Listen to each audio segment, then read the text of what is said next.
So about energy, and you've heard this many times tonight, but it's worth pointing out to those that are just tuning in here for Paul Murray Live.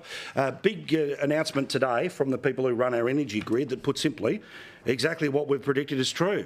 They've blown up the power grid that works to replace it with one that hasn't been built yet. We are going to end up with less power and more people, because of hotter days, going to turn on things like fans and air conditioners, and there's a chance the whole thing's going to fall over this summer. Unless, of course, there's plenty more renewable energy. But even then, remember, if more things are electrified, which is what the lefties want, then there's even more demand on the electricity grid. Here was AEMO today. Without urgent and sustained investment in our electricity system, reliability risks do exist. When asked about it, the Prime Minister didn't care.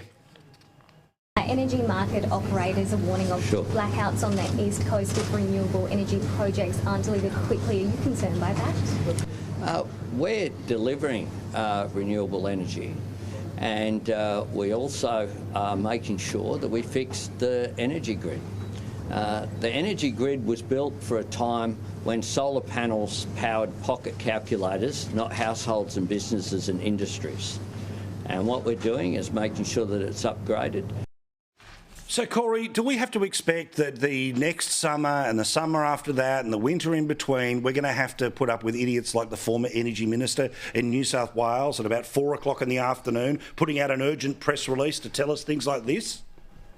What we want to see is if there is an opportunity for people to reduce their energy usage, so perhaps not using the dishwasher until you go to bed, that would help.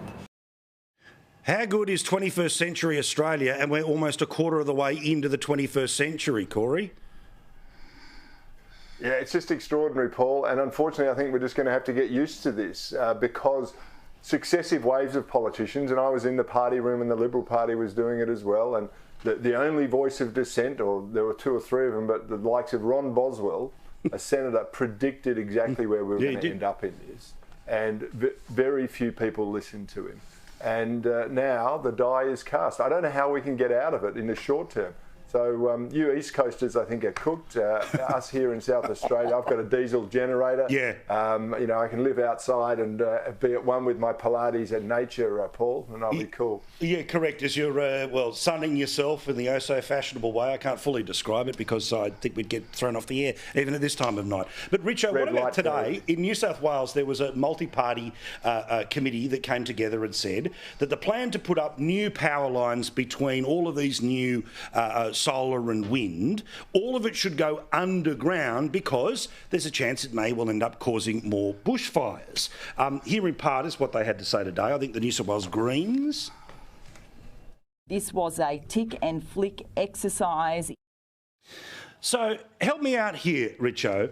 The people who believe that renewable energy is the answer, they don't care that it's going to cost, according to the CSIRO, $1 trillion to build. And now we have to spend hundreds of billions of dollars more because the lines should go underground. Simple question. We know the solar panels are built by slave labour in China, but where the hell does the money come from to pay for all of this? Well, I think, you know, what we've got to realise is that a lot of people on this issue talk crap. Yes. And I think we've just seen some examples.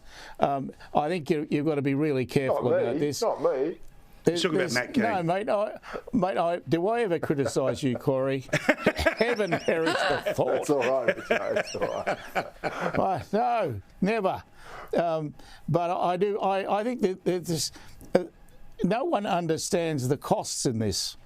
And the costs are massive. Correct. It's okay to say everything should be underground. Yeah, we'll be. But you've got to pay for it, mate. And I don't know how we do that. There's just not enough money for this.